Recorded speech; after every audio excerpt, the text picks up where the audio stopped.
We move now to here to Sue Middleton and Margaret Curnow on sex, gender, identity, and schools. Sue is an emeritus professor of education. Her research has particularly explored New Zealanders' involvement in global education movements, including feminism. She taught courses on women in education and sexuality, and she'll be analysing the way gender theory has been adopted into the relationships and sexuality education curriculum guidelines. Margaret spent her working life in health and education. She's a lesbian, a mother, and a grandmother, and she volunteers with Resist Gender Education, an advocacy group of parents, teachers, and counsellors that provides high quality resources for parents to campaign against gender identity education in New Zealand schools. Thank you so much for presenting to us today. Okay, can you hear me? Presumably can. Tēnā, okay, tēnā koutou, tēnā koutou, tēnā koutou katoa, ko Sue Middleton, tāku ingoa, no kirikiri rawa aho. So I'm speaking to you from Hamilton, in the heart of the Waikato. And yes, I am an emeritus professor. I've been retired for about 10 years, but for over 30 years I taught courses on women in education and education and sexuality, and published a number of books for those courses, both in New Zealand and in the States. I also read dirty books for 7 years and got paid for it. So I immersed myself in fetish literature.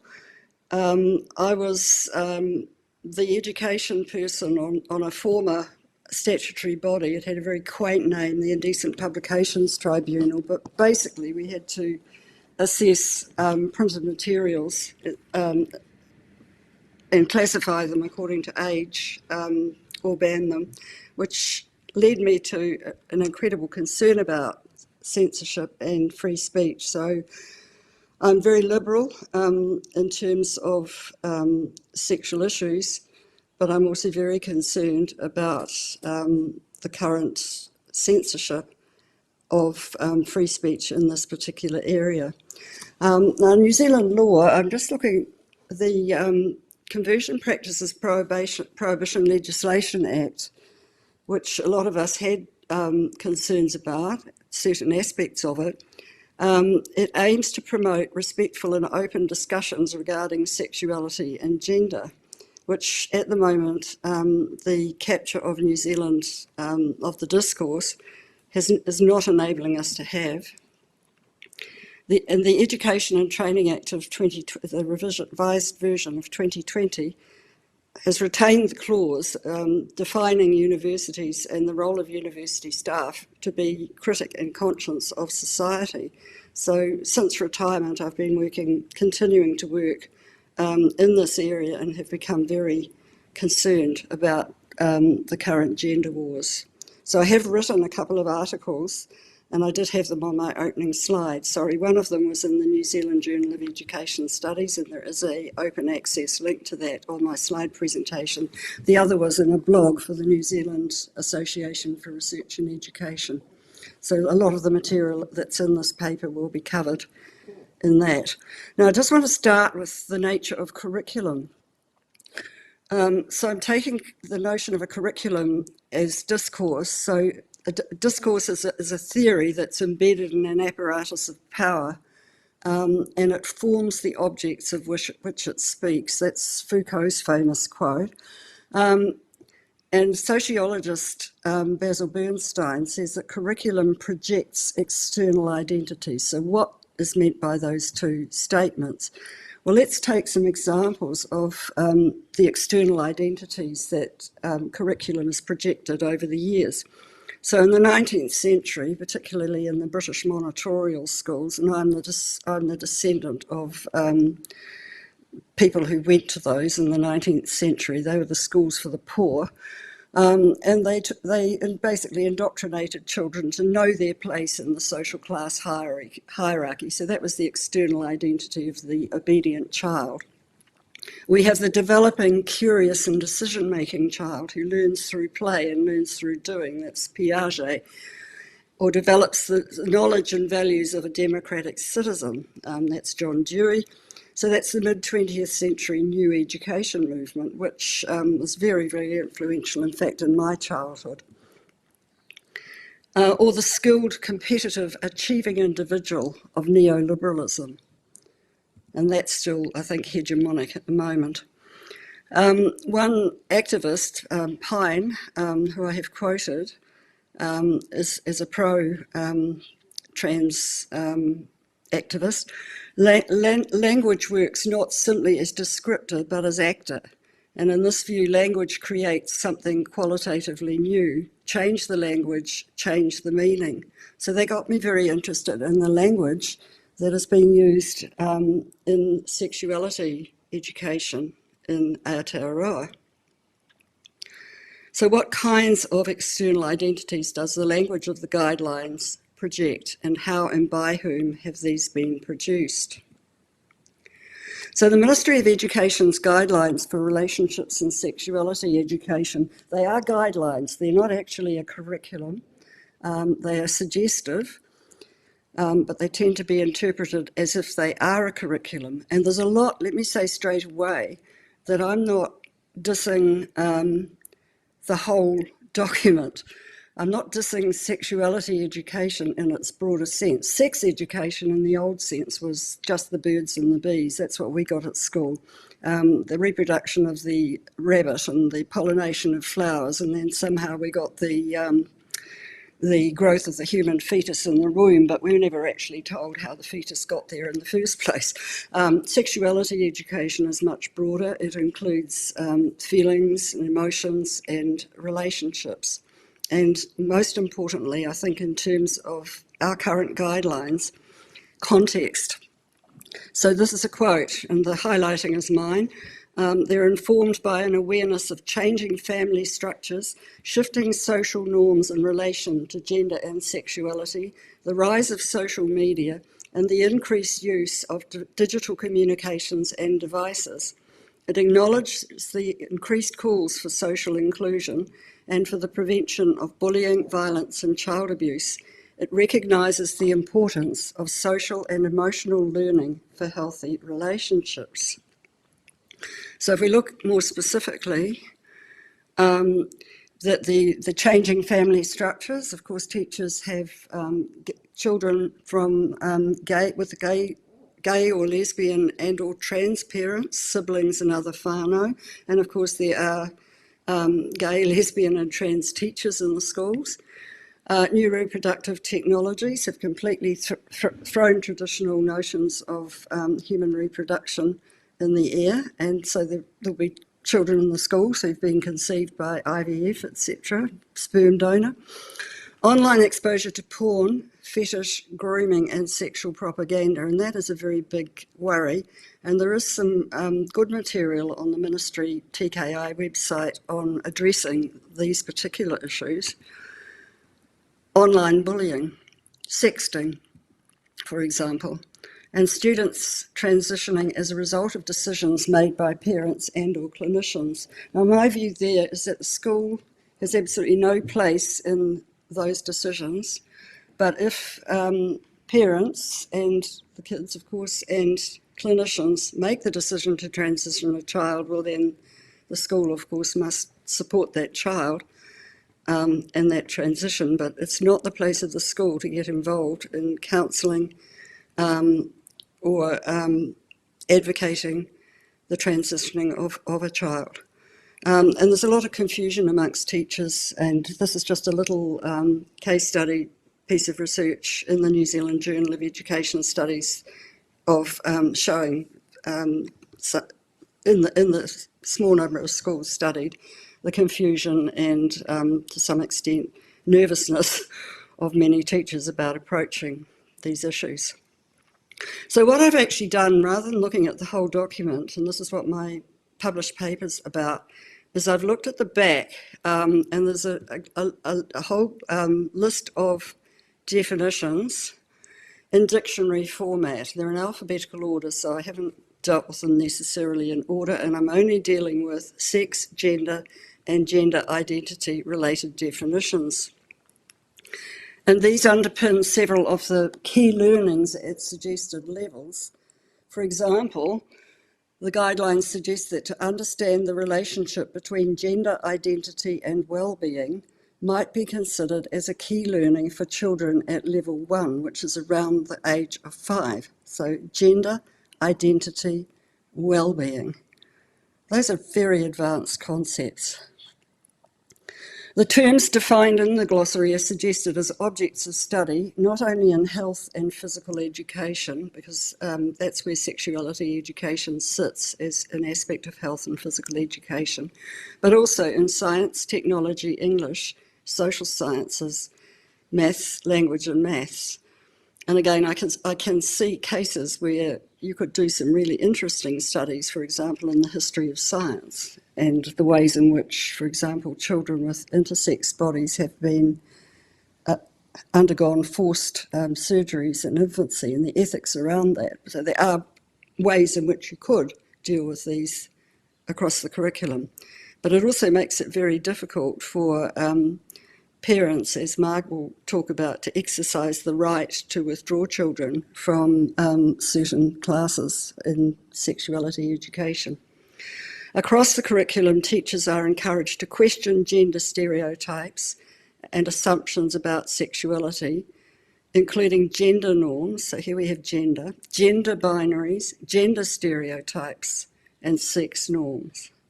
I'm going to look at those terms. And while the dictionary format suggests that sex, gender, and gender identity have agreed meanings, they're currently objects of bitter dispute across the Western world, as you've heard in previous papers today, in healthcare, in academia, between activist groups, in sport, and in law reform. So just looking first at the definition of sex. So sex is defined as the biological sex characteristics of an individual, male, female, or intersex. And we have a diagram, sorry, I haven't put the reference there, it's from a paper by Blackless et al. The reference is actually in my published paper. And intersex. And so you can see that within the binary bell curves of male and female, there is considerable variation of gonads, genitals, chromosomes and hormones, but by far the majority of the population are male or female. Intersex, depending on how you define it, is 0.2 to 2% of the population. And again, it depends how intersex is defined. Some categories include the DSDs, the differences of sexual development, as intersex, although by far the greatest majority of those children are just variants of male and female. So it's a very small category. So sex has actually underpinned our legislation, as a previous speaker mentioned, for generations. The New Zealand, I've put the photo there of Margaret Wilson, that was from her recent book, talking about the struggle for women's sex-based rights in New Zealand legislation. She's a former Attorney General, I think Minister of Justice as well, in the Helen Clark Labor government. It's a very informative book.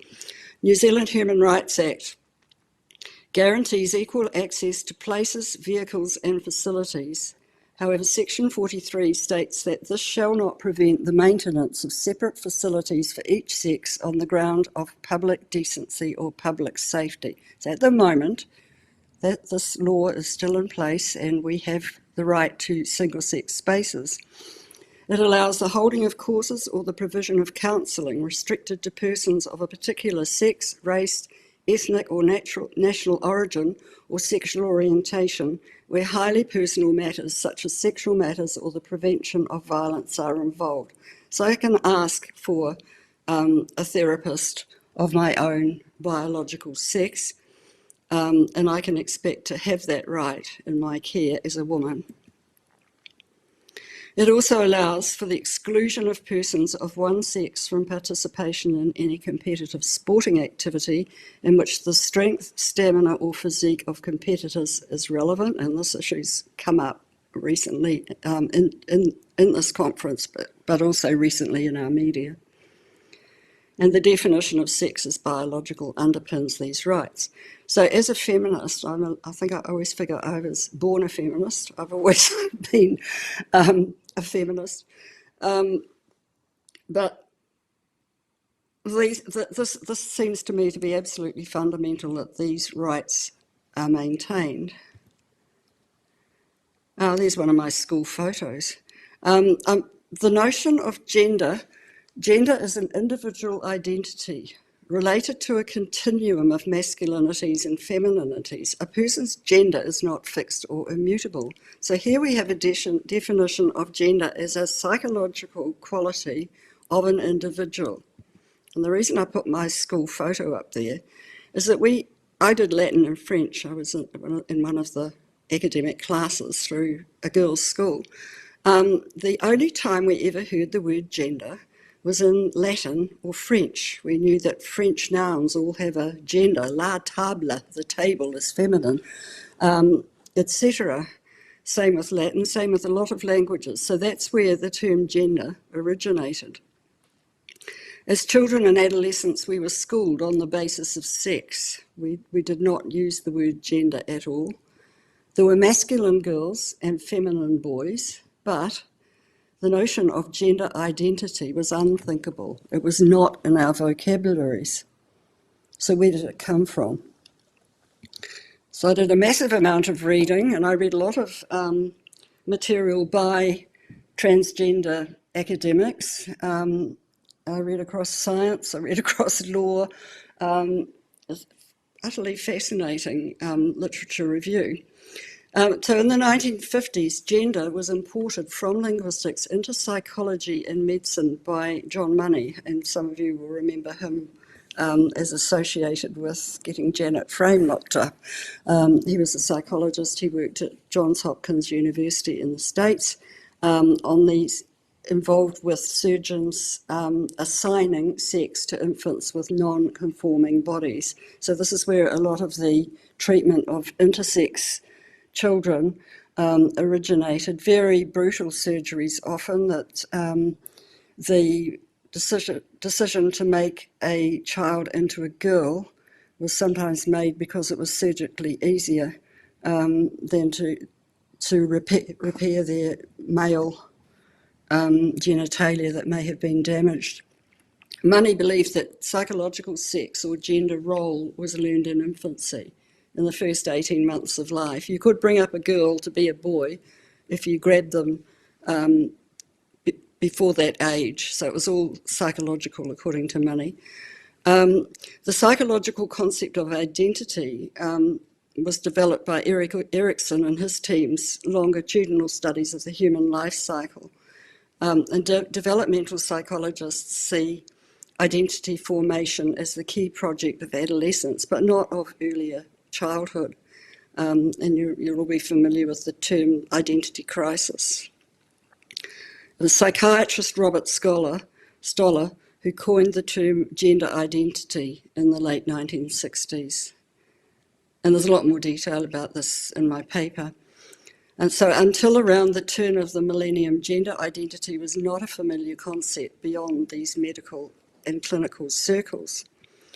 So I first met it as in the 70s as a feminist, and when I went back to university as someone who'd been teaching for years and went back into education, including sociology of education at graduate level. So feminists and sociologists adopted gender to describe the historically changing and culturally variable roles and expectations societies and cultures imposed on men and women. It is not seen as an attribute of individuals. Overthrowing gender stereotypes and encouraging individual gender nonconformity or resistance to these remains a core feminist project. And then in the 70s and 80s, which I was involved with, there were mass movements for the legalisation and social acceptance of same-sex relationships. So we had lesbian activism and homosexual law reform movements. In the 1990s, intersex societies, and in New Zealand, an intersex person called Marnie Mitchell spoke out about, and I included this material in my course, to object to enforced childhood surgeries and to demand the right to remain between the biological sexes. Now, the guidelines have a definition here of transsexual. This term tends to be used by older generations and is generally considered by younger people to be outdated. It may refer to a person who's changed their body to affirm their gender or is in the process of doing so. Now here is the late, great Georgina Meyer, MNZM, saying, "I have always called myself a transsexual who was born a biological male. Some now want to call themselves trans women and deny that they were born a biological male. Sure, be whatever you want to be, but don't deny reality. Transing children, well, I'm concerned about decisions being made by parents. I think, like anything, if it's going to be lasting and permanent, wait until you're old enough to make that decision." And then she continues, "Rainbow Youth and Inside Out have a lot of influence, but people should listen to those with experience. I've been labelled transphobic." So she was the world's first transsexual mayor and member of parliament, and she was not very happy about the current activist movement, but she died. It's a bit sad. Here she is again. The term transgender was coined by queer theorists and trans radical activists. Gender is asserted to be an inborn individual identity that everyone has. I have difficulty with this. I'm an atheist. I just don't believe that there are immortal souls floating around attaching themselves to human bodies. We are our bodies. So this is Susan Stryker, who is a trans woman historian. Generally speaking, gender is considered to be cultural and sex biological. Fine, agree with that. It's usually a safe bet to use the words man and woman to refer to gender, just as male and female are used to refer to sex. No, it's not a safe bet. And here's Georgina Meyer again. Oh, sorry, next slide. Activists campaign to replace sex with gender identity in legislation and policy and attempt to silence those who defend biological sex-based rights. And we've had this with our conference, people trying to silence us. Feminists, transsexuals, and lesbian and gay rights activists. So Georgina Meyer again says, "I don't dismiss the concerns of women. I think there needs to be a coming together. We need both sides to listen to each other rather than insulting each other. You need to be able to listen, to hear the questions and learn from others. Learn from the people who have gone before you." And another transsexual, Debbie Hayton, who's a British teacher, "The fury is unleashed because when women are defined by their biology, trans women are excluded from womanhood. To trans women, desperate to be validated as actual women, this is an existential rebuff. While it might be tempting to look the other way, for me this is personal. I am a trans woman, so it's my identity, supposedly, that's being denied. However, I'm also a high school science teacher, and I know magical thinking when I see it. Trans women are male. I certainly am, as I fathered 3 children, while women are female. Male people are not female people, and therefore trans women are not women. Whatever emotions might surround the debate, J.K. Rowling is correct." And she's courageous, I think. Gender and sex. Sex assigned at birth. All babies are assigned a sex at birth, usually determined by a visual observation of external genitalia. A person's gender may or may not align with their sex assigned at birth. So sex is assigned, it's not, I would say it's observed. Homosexuals, gays and lesbians. Heterosexual straight. Here we go. A person who is sexually attracted to people of the other binary gender. Homosexuality, which is same-sex attraction, is thereby erased.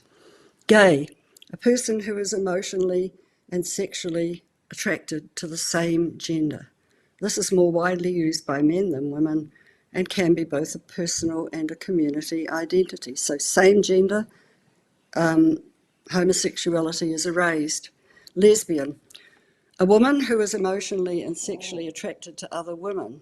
That's fine, except it's in the context of these other two. So we assume that woman is being used in Susan Stryker's sense as identity, not as physiology.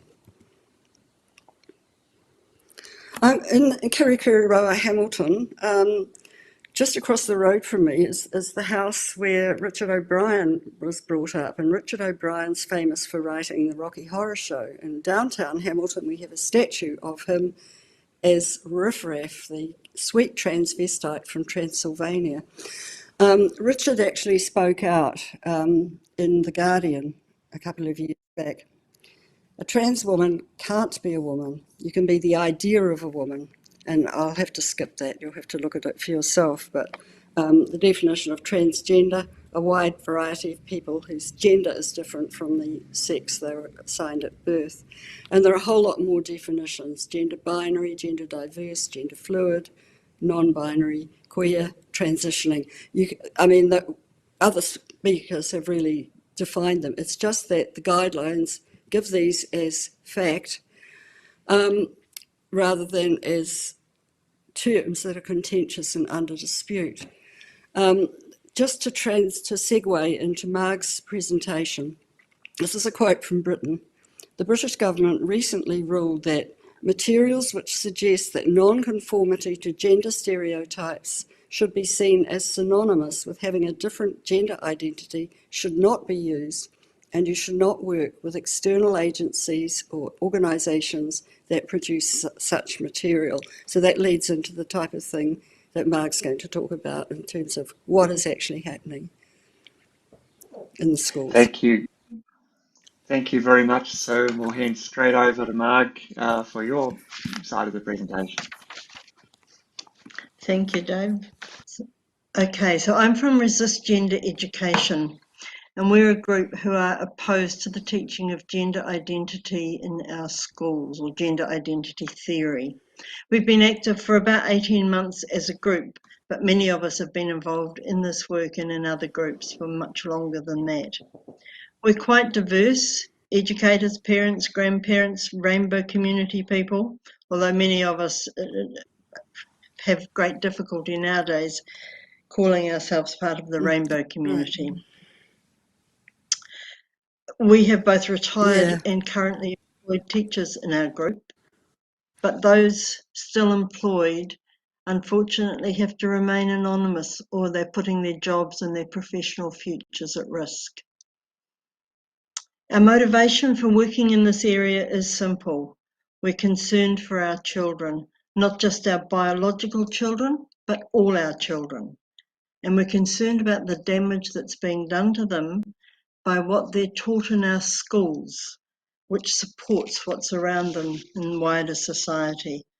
And I will just say that we're a non-partisan and non-religious group. We have members of all political persuasions, and some of it have religious conviction and others don't.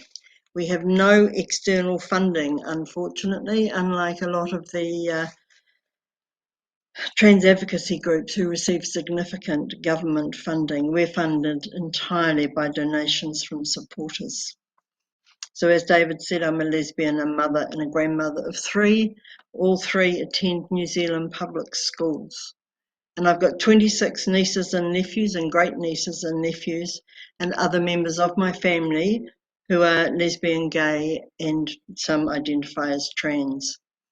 And as a lesbian, I am desperately concerned about young lesbians and gays who are significantly overrepresented in the numbers of young people who transition. And this was mentioned this morning, I think, by Joe. I can't quite remember now which one it was. Okay, we're strongly, RGE, which is Resist Gender Education, we're strongly opposed to how the Ministry of Education is suggesting schools teach relationships and sexuality education in the teaching guide that was issued in 2020. Now we see, so that's the guide, and this is available and can be downloaded from the Ministry of Education website. Our first reason for opposing it is it requires teaching children beliefs as though they're facts. For example, it talks about sex as a spectrum. Well, it's not a spectrum. There are only two sexes. And it says everyone has a gender identity, and they don't. And it, more importantly and very unsatisfactorily, suggests that children who enjoy activities and behaviours which our society associates more with the opposite sex might have been born in the wrong body, and they might really be that other sex, and they might want to transition so they can become who they truly are. Sex role stereotypes, which second wave feminists of the 70s and 80s, and I was one of them, as was Sue, we worked to abolish those sex role stereotypes, and now they're being reinforced and they're stronger than ever.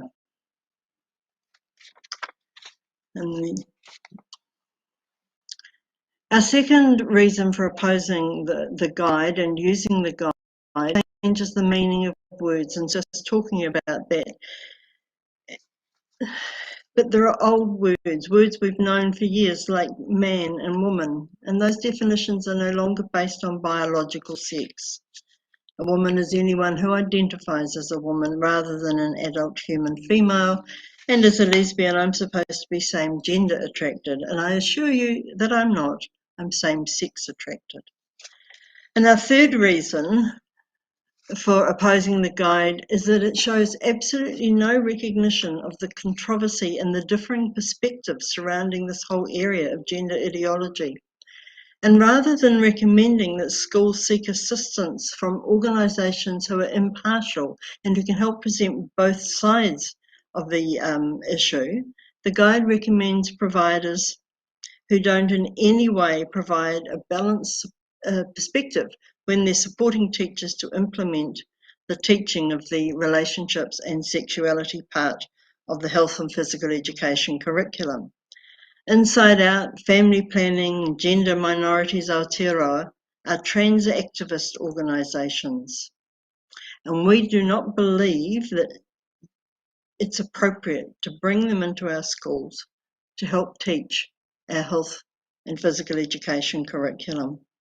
Some of these providers have developed their own resources. Navigating the Journey was developed by Family Planning.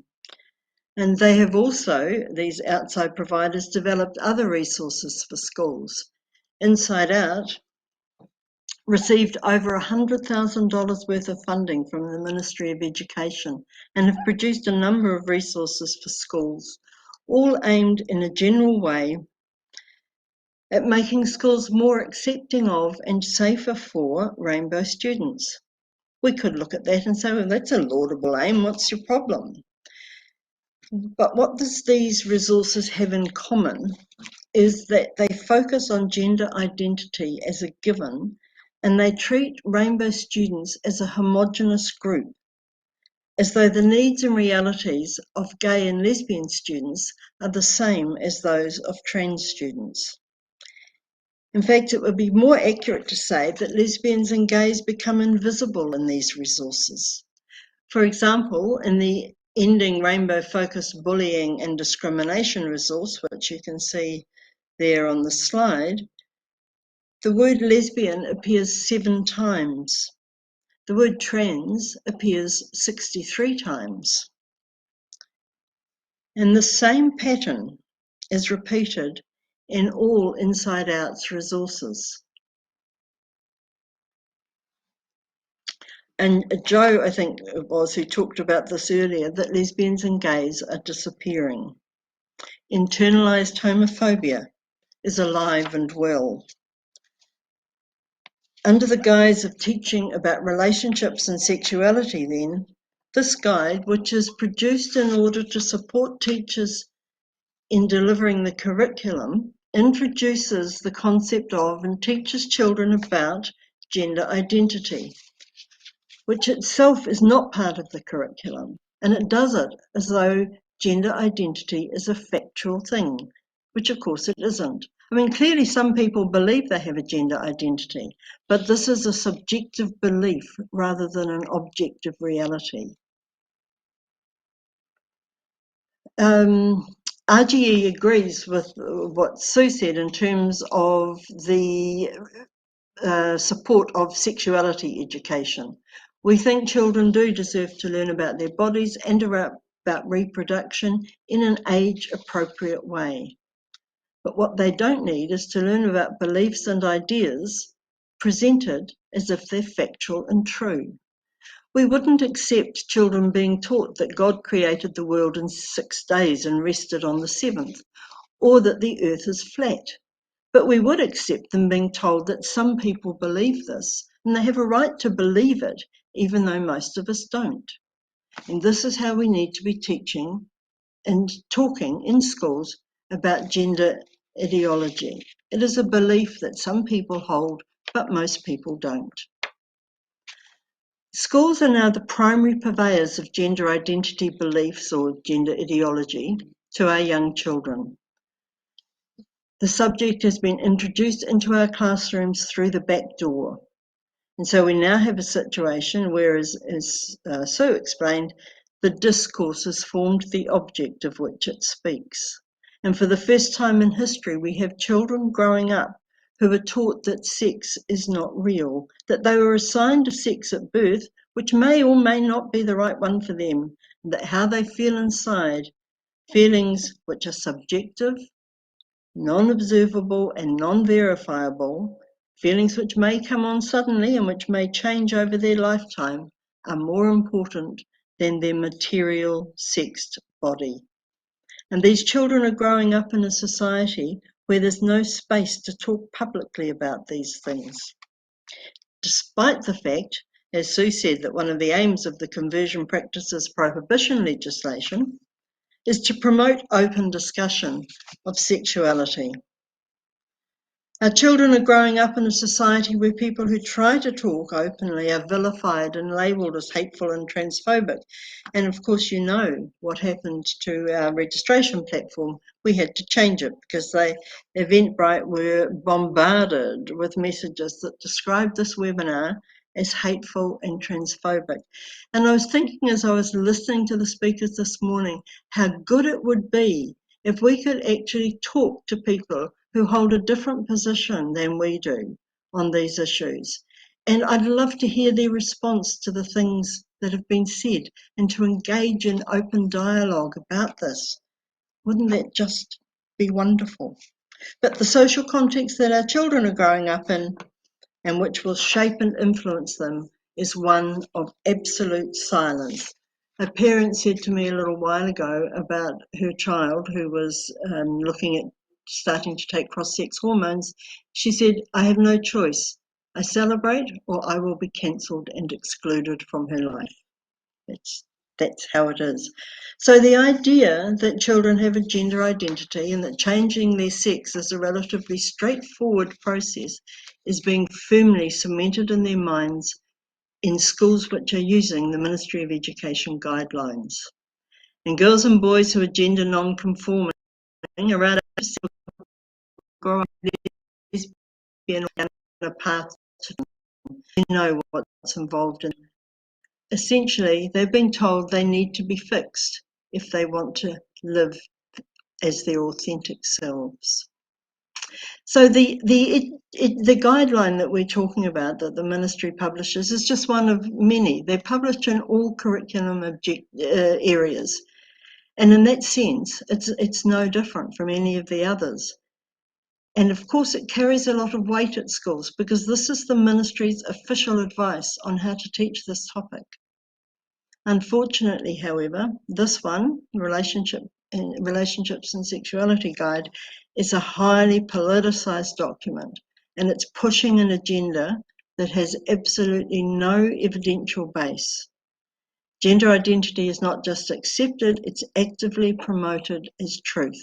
And the authors of that guide have accepted without question, without evidence, that gender identity is a fact. And so these concepts are thoroughly embedded into the lesson and teaching materials of all schools who are using the teaching guide. And as Sue referred to, the recommendation of the ministry is that it is embedded in all aspects of the curriculum. Now, parents do have a right to remove their children, make a request in writing to remove their children from relationships and sexuality education. They can't do that when it is embedded in every area of the curriculum. And that is one of the problems with that recommendation. Okay, now an example of the sort of thing that is happening with this guide in the health and physical education curriculum level 4, that's intermediate age. So we're talking sort of 11, 12 age children. Amongst many other objectives is one that says students will describe the characteristics of pubertal change and discuss positive adjustment strategies. That seems pretty straightforward, doesn't it? It's hard to argue with. However, what it has morphed into in the guide is, and I will send this through if I can, just to show you I'm not making it up. This objective has morphed into, oh goodness, what's happened here? Sorry. I'll leave it there for a moment and see if it comes up.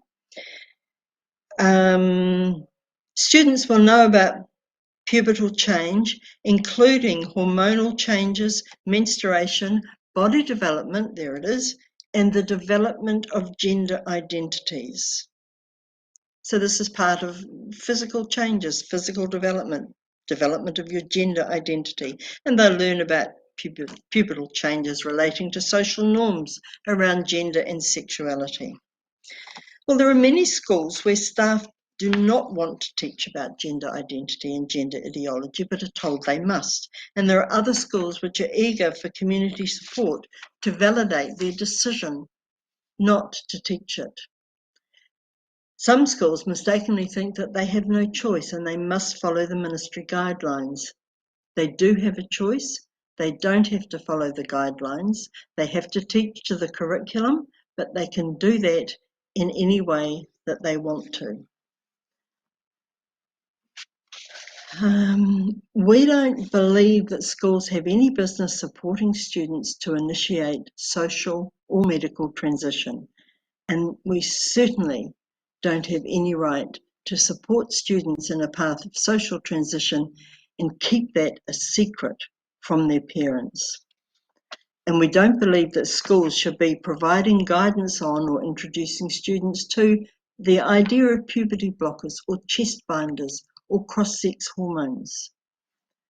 And we believe that school policies and guidelines which collude with students to keep their gender transition at school a secret are the ultimate betrayal of trust and of unprofessionalism.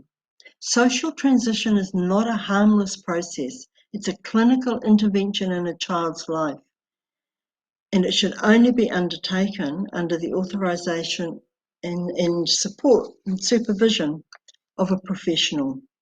And to suggest that a child's parent should be excluded from this intervention, which can lead to their child living a life of medical dependence with irreversible and damaging and dangerous side effects, it's so outrageous as to be almost unbelievable. Okay, so where does this leave parents and whānau who have gender-distressed children, maybe children with body dysmorphia, and who are struggling with this? How do you navigate the school experience with schools who are affirming a child's social transition and maybe doing this in secret and keeping that information from you? Well, there are 3 areas where you can intervene with schools: the boards of trustees, the health curriculum consultation process, and through a complaint, a formal complaint made in writing directly to the school, which they then will take seriously and have to follow up. So the boards of trustees have a stewardship role, and all going well, there it is. They have responsibilities which involve planning for and acting in the interests of the school and its community. Student wellbeing, achievement and progress are its main concern. Issues which affect student wellbeing affect their learning, and the sudden rise in the numbers of students expressing gender identity beliefs has serious implications for schools.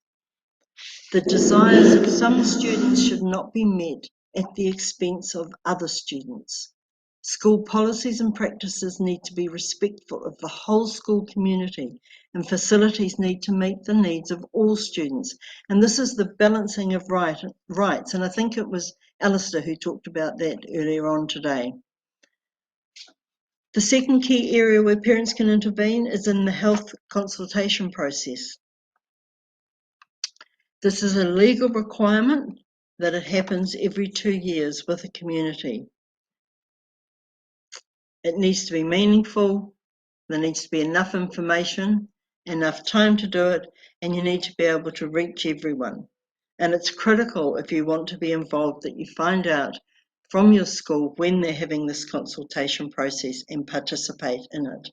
And we would suggest a basic goal of the consultation, which is to reach agreement on how this aspect of the taught, is that it's scientifically accurate, age appropriate, and has the support of most parents.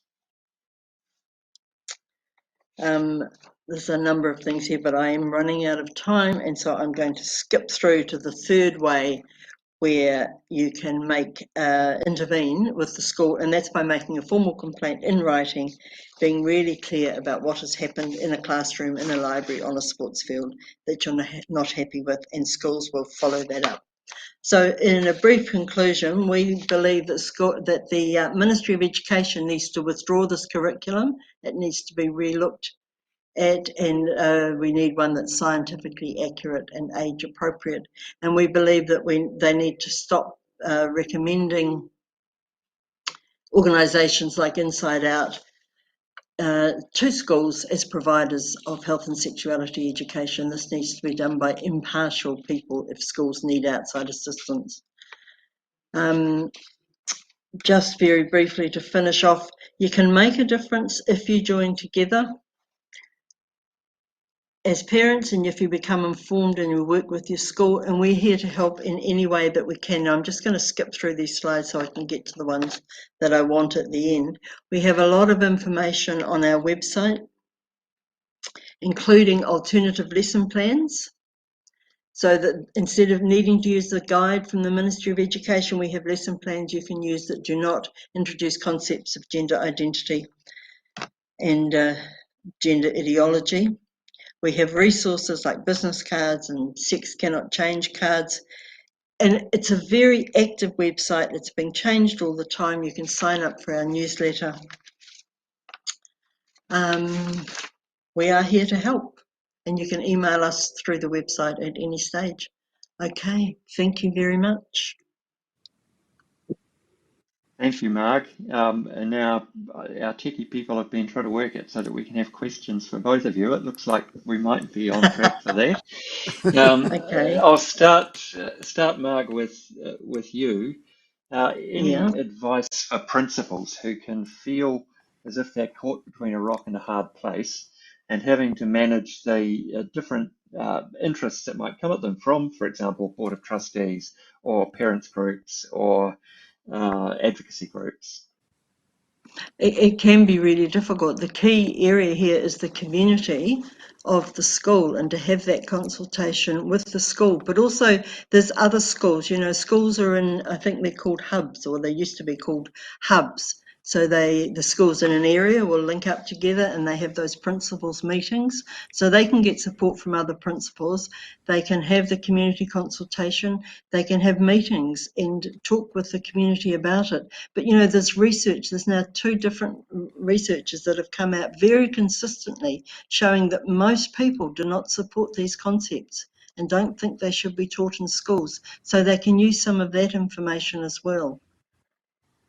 But I've not heard of any principals who are not wanting to introduce this and who are fighting a battle against boards of trustees or their community. So it could be happening, but I think that, get support from other principals and do that community consultation, talk about what's happening and get someone in who knows about this stuff to talk to people.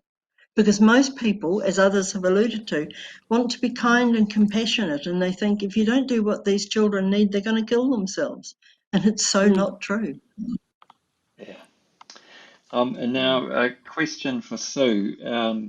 Some appreciation for the quote from Georgina Beyer, thank you.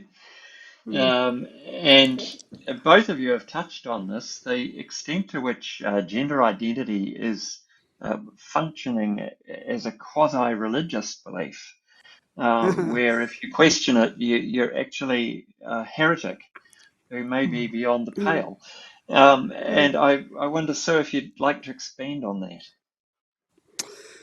Yes, well, I've been lucky in that in terms of my own publications in this area, I haven't been attacked or silenced, but I've witnessed this going on with this conference, that people using Twitter or whatever it's called now, X, and other social media to actually spread lies about the conference and get us shut down. So as somebody mentioned, we lost our initial booking site. The media won't take this up. I mean, there could be a very good story just about this. And what are the issues? What is the dispute? Why can't we have a respectful and open discussion on these issues? We can't. If Georgina Beyer was around, we could, although, she got accused of transphobia as well. It's sort of beyond belief, really. It is like a religious cult. It's functioning as a religious cult. You're right, that word heretic is a very good example. So I'll proudly wear the label. I'll be a heretic. I think about witches, and the treatment of witches. It's almost like that, really. And it's not anti-trans people. I know trans people. I know a very fine trans teacher. There are very fine trans adults in our society I've mentioned several of them, and in the academic world. That's not what it's about. And in terms of the children, I mean, I think addressing this issue with a class is an as needs to know kind of a basis. There will be questions, if there is a child who is transitioning, as a result of a familial and medical decision that they're going to transition, there will be questions, in which case I think you answer those questions honestly. But you can do that without teaching a universal concept of gender identity that everybody has. It's that some people have this feeling, but most of us actually don't. And there are multiple. I mean, the other thing that shocked me, I follow a bit of sport, and I got very interested, very keen on the Black Ferns, following them. We've got these wonderful role models for girls of how to perform girl that were absolutely not available in my day, and yet at the same time we've got this weird cult-like if you're not girly, you're trans. It's bizarre. I find it bizarre. But I mean, the other book that I've found useful is The Coddling of the American Mind, which actually looks at the impact of social media and silos. And I think COVID lockdown has probably exacerbated this, and that kids get into these social media silos. And I've had to watch that with being gender critical, and I make sure I read literature from the trans activists as well, to sort of keep a balance. Sorry, I've raved on a bit there, but I get very angry about the cult. And Yes, particularly angry as and I was a lifelong Labour and Green supporter, and watching the way some of the MPs treated people who were making submissions, and the way they behaved on social media. They lost my vote. I voted yes, for the Women's Rights Party. that's something that also came through in one of the comments on chat. Yeah, sorry. The way I the can't way see this the issue screen. the That's all right. way this issue seems to have been picked up by the Greens and by parties that are left of centre in a Got it. way that's actually quite difficult for those of us who have been left of centre, but now find ourselves among the heretics. Mark, is there anything you wanted to add on this, the similarity to the gender ideology with religious belief? No, I think Sue's covered it well. I think of it, in relation to if comments like ours are considered, we're heretics and our comments are blasphemous. And there's an Irish woman, and I can't offhand remember who she is, but she's written about this, that blasphemy was in the Irish laws until I think the 1970s. And she's now suggesting that this is a similar sort of thing that is a prevailing view. In Ireland, it was the view of Catholicism, and that this is very much the same. You speak against it, and you're blaspheming. You're a heretic, and you're excommunicated. I grew up Catholic, so I kind of know about that stuff.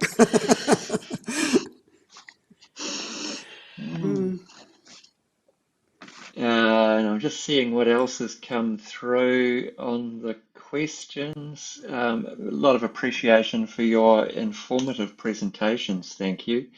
There is a comment about a sort of a rise in narcissism in social media and the like. Is this an aspect that is polarizing the debate, with a lack of real evidence? Any thoughts on this and how to challenge this kind of revisionist idea of sex and gender? I I think it's think. been, go on. Well, I Go was on, just going Mark. to say, I think we have to talk very clearly about the fact that being gender non-conforming is a really healthy way to be, and that's how we want to be encouraging our children, because toys shouldn't be gendered, activities aren't gendered, clothes shouldn't be gendered.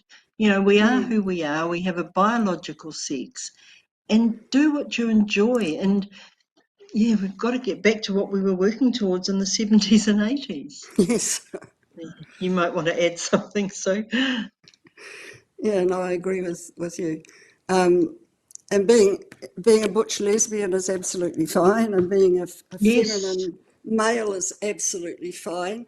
But yes.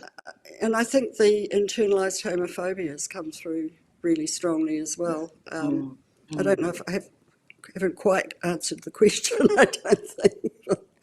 Yeah. Yeah, I Look, don't think thank there's an you. easy answer. About Right. narcissism, I also wonder, as a sociologist and a social historian, I'm interested in the social forces, that if you like construct the self, and I wonder how much a lot of this has got to do with neoliberalism and the hyper individualism, of the current hegemonic ideology. That it's we're all Good individuals, we're all point. consumers. It's my body, I can do what I like with it. It's a sort of object of my. I possess my body. I am not my body. It's a new mind body split. I think the narcissism argument sort of fits into that, and that's fueled in part by social media. Yeah. Good thinking, Sue. Yeah. Well, look, thank you very much to both of you for a very informative session.